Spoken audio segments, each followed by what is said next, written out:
Olá, seja bem-vinda e bem-vindo ao canal. No vídeo anterior a gente falou sobre como começar a estudar para o Enem 2023.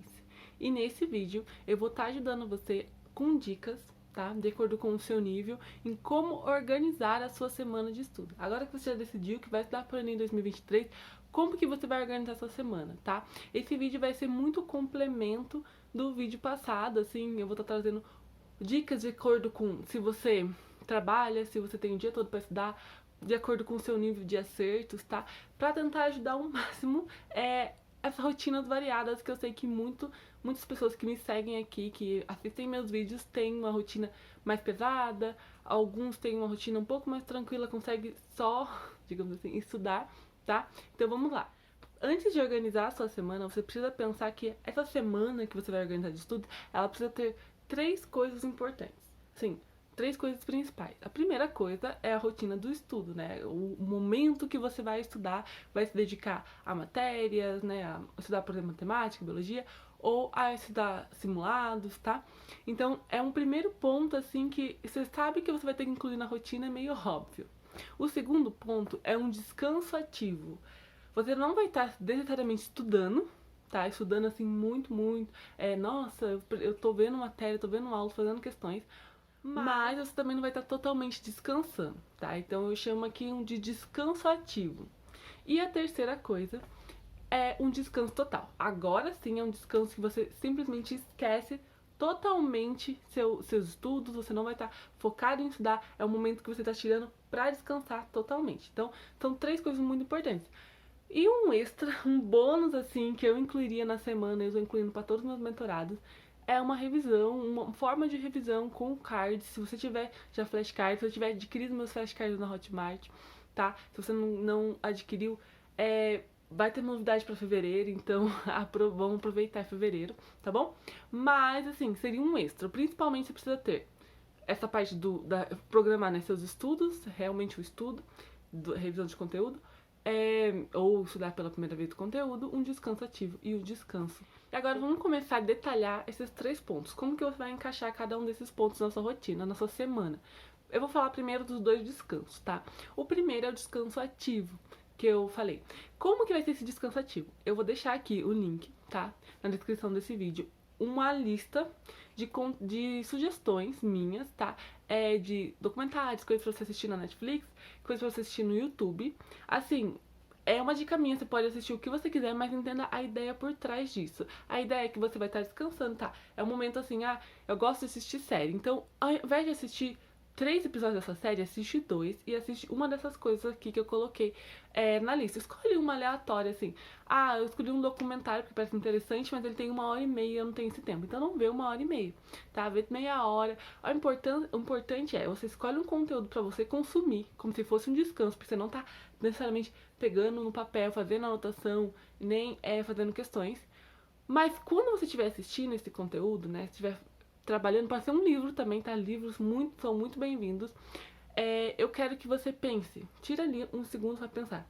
Se eu fosse, se eu fosse uma pessoa que cria as questões da prova do Enem, como que eu encaixaria esse conteúdo, esse documentário, esse anime, esse livro que eu tô lendo, como uma questão na prova? Será que eu colocaria em biologia? Será que eu colocaria em história? Como que eu formaria essa questão? É claro, não precisa ser uma coisa super complexa. Só pensa, olha, eu encaixaria em história no Brasil uma parte de revoltas e colocaria isso. Pronto. Não, é uma coisa relacionada com hemácias, então provavelmente estaria relacionado em biologia, em naturezas, sabe? Tipo, eu quero que você use esse momento pra pensar isso. Então você tá descansando, você tá assistindo, tá uma coisa muito passiva, mas ao mesmo tempo você tá ativando, pensando na prova, tá? Então ali, coloca ali no domingo, no sábado ou à noite, se você estuda o dia inteiro e não quer estudar à noite, coloca ali à noite, assim, um pouquinho, 7, 8 horas, ou antes de dormir, meia hora pra você fazer isso, assistir, assim, não precisa ser todo dia também, se você não tem todo dia, agora se você tem, assiste um pouquinho cada dia, mas tenta criar, porque isso vai criando lógica e vai também criando conhecimento de mundo e de conteúdo, tá? Vai criando lógica pra prova e conhecimento, assim, geral de história, de ciência, você vai ver que essa lista tem muita coisa, a maior parte eu já assisti, tá? Porque é isso que eu tô recomendando. Agora, pensando no descanso total. O descanso total é aquele momento que você vai ver sua série, vai ler seu livro, aquela coisa que não tem nada a ver com o vestibular, você vai sair pra passear. É um momento que você vai totalmente desligar dos estudos, tá? Isso também precisa estar programado na sua semana. Ah, domingo à noite eu não vou fazer nada, sexta à noite eu não vou fazer nada, pode ser mais de um dia, tá? Pra que você comece o outro dia ou a outra semana relaxado, assim, mais tranquilo e consiga realmente estudar pra prova, tá?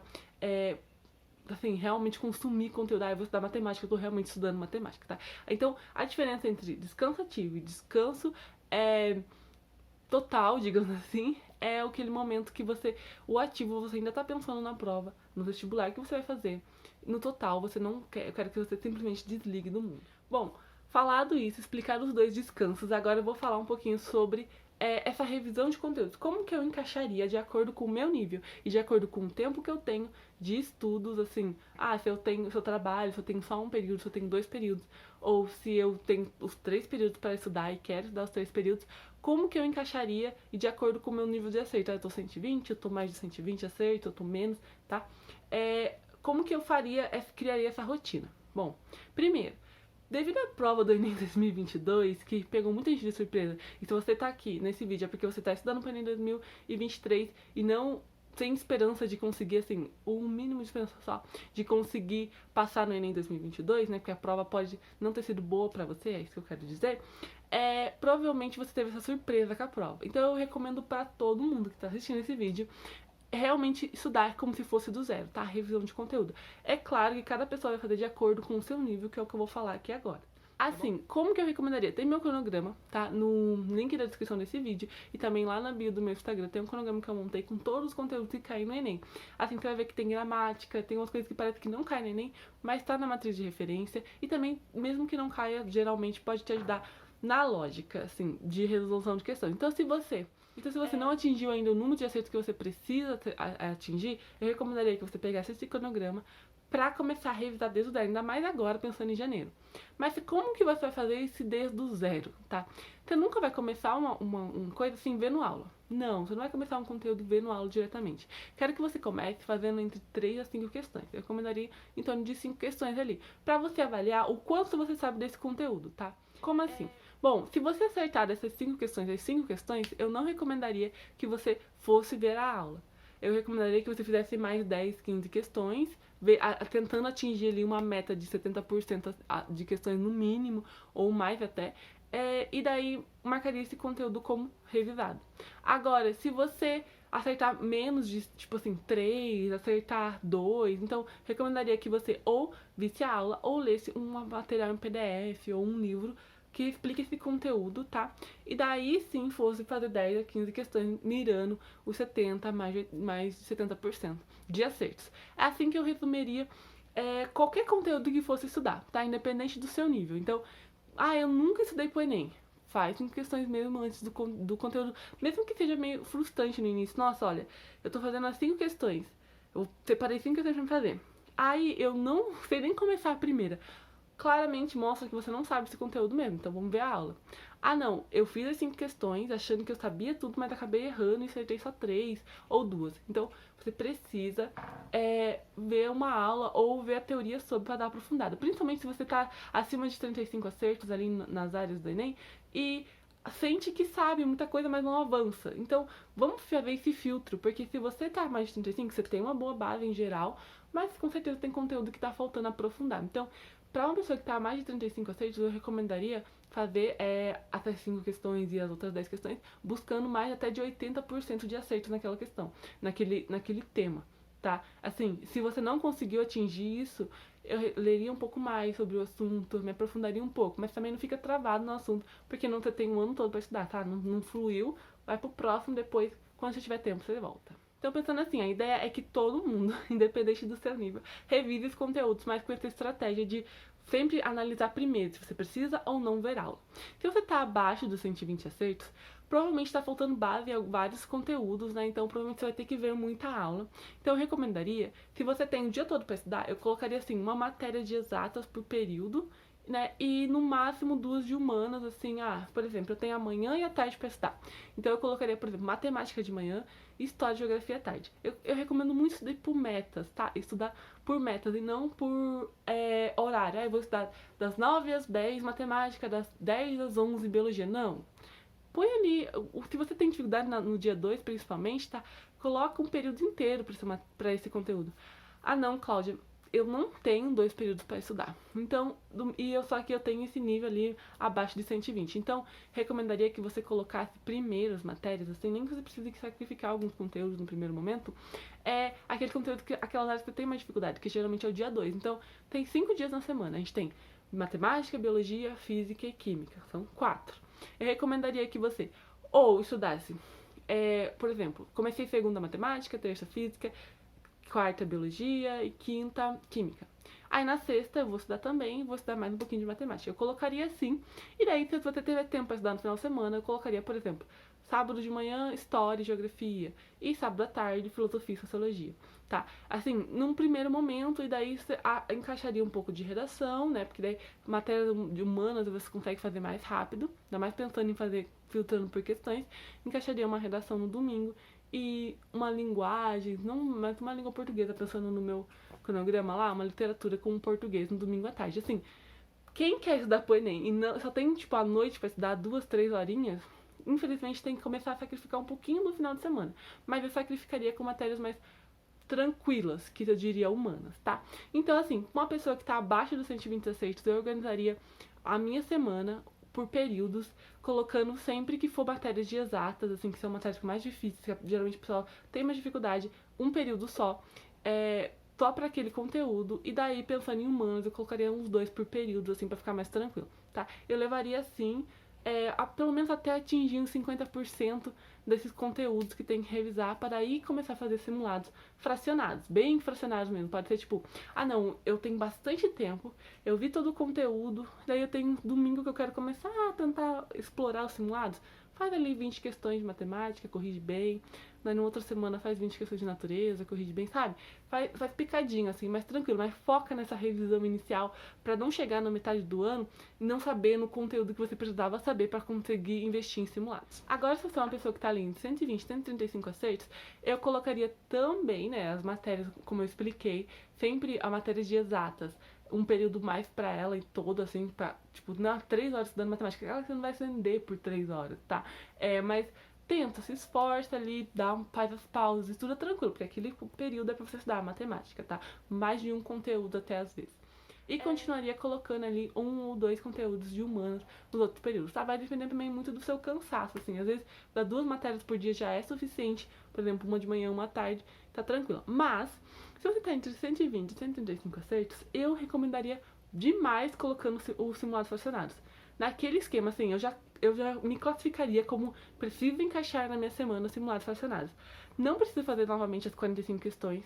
Colocaria, assim, 2 dias na semana que eu faria o simulado das 2 áreas mais complicadas. Por exemplo, se eu tenho muita dificuldade em naturezas e matemática, então um dia eu separaria uma tarde ali para fazer 20, 25 questões de natureza e, por exemplo, uma quarta, e na sexta ou no sábado eu faria tarde ali, isso você pensando que você tem o dia inteiro para estudar, tá? E colocaria ali 20, 25 questões de matemática. Então eu incluiria na minha semana, eu buscaria incluir na minha semana esse conteúdo, além, né, lá da toda aquela revisão de conteúdo que eu já propus para quem tá abaixo de 120 acertos, tá? Agora não, agora você é uma pessoa que tá a mais de 135 acertos, mas ainda não atingiu aqueles 150 que você quer. Nesse caso, também, como eu disse, eu vou recomendar para todo mundo que faça essa revisão inicial, pelo menos até a metade do ano. Tenta revisar o máximo de conteúdo, é claro, com controle, porque eu tô sugerindo no meu cronograma que dá pra fazer o check, fazer o controle. E eu me obrigaria, tá, a colocar simulado fracionado já. Só que assim, novamente, tá no início do ano, né? Então não vamos forçar a barra. Se você já tá mais de 135 acertos, você já fez muito Enem, já tá acostumado com a prova do Enem, eu não colocaria o Enem. Eu colocaria um simulado fracionado de uma outra... Você tá precisando aprofundar, então de uma outra banca, por exemplo, VUNESP, que tem muitas provas de FAMERP, FANEMO, UNESP. Se você já fez todas essas provas também, então o UEL, FUVEST tem muito vestibular, assim, principalmente as paulistas tem muita prova, e eu colocaria fracionado, tá? Eu não investiria no Enem nesse primeiro momento, eu investiria em pegar bastante conteúdo e trabalhar com simulado fracionado, ou mesmo inteiro, digamos assim, ó, você estuda a semana inteira, aí eu colocaria essa banca diferente, tá? Pra dar uma aprofundada, já que você tá mais de 135 acertos, pra dar uma aprofundada. É claro, daqui a pouco vai começar a surgir os simulados do cursinho, do Sarro, da Somos, da Bernoulli. Aí sim eu recomendo fazer simulado voltado pro Enem. Mas nesse primeiro momento, vamos aproveitar pra aprofundar, assim, ó, janeiro, fevereiro, março, para aprofundar mesmo em outros vestibulares que você pode estar trazendo o resto do ano também. Mas é um diferencial que eu recomendaria pra uma pessoa que está a mais de 135 a 6. Você precisa revisar tudo como, né, os outros níveis, mas ao invés de trabalhar com provas do Enem, no nível que você tá, eu recomendaria, por exemplo, a banca VUNESP, outros vestibulares para dar, assim, esse diferencial. Principalmente se você tá tendo 35 a 6, que você estudou bastante nos anos anteriores até, você já tem uma boa noção da prova do Enem, tá na hora de você explorar um pouquinho, algumas coisas um pouquinho diferentes, tá? Então, em resumo, era isso, assim, foi muita coisa. Eu tentei separar o máximo possível em níveis. Se ficou alguma coisa confusa, deixa nos comentários se você quer saber alguma coisa específica da sua realidade, tá? Assim, é claro, eu fiz muito pensando em uma pessoa que tem o dia todo pra estudar, mas também colocando, assim, a pessoa que trabalha, tá? Uma pessoa que trabalha, é claro, se você trabalha em qualquer um, e tá em qualquer um desses níveis, foca em revisar conteúdo nesse primeiro momento, tá? Os simulados são sugestões, porque se você tem um nível mais alto, provavelmente quando você faz as 5 questões iniciais, você acerta a maior parte, já vai para mais 10, e ao invés de gastar 2, 3 horas precisando fazer questões e ver aula naquele conteúdo, você gastaria ali meia hora, 40 minutos. Então, já espero que você gaste menos tempo, então dá pra colocar mais coisas. Mas, assim, é muito possível, independente da sua realidade, encaixar nem que seja um pouquinho, tá, de estudos diários, tá? Nem que seja uma matéria. Então, eu organizaria a minha semana baseada muito nessa revisão, para que não chegue na prova de 2023 também e tenha surpresa, porque não estudou esses conteúdos, tá? Então teria muito esse controle. Eu buscaria organizar a minha semana focando nos 3 pontos que eu falei, mas principalmente na parte de revisão de conteúdo, o máximo de controle possível. Bom, então era isso. Eu espero que vocês tenham gostado desse vídeo. Ele ficou longo, mas eu espero que tenha ficado muito produtivo e explicativo. Então, assim, se você gostou desse vídeo, se inscreve no canal, deixa seu joinha e me segue lá no Instagram, @claudiamente. Até o próximo vídeo.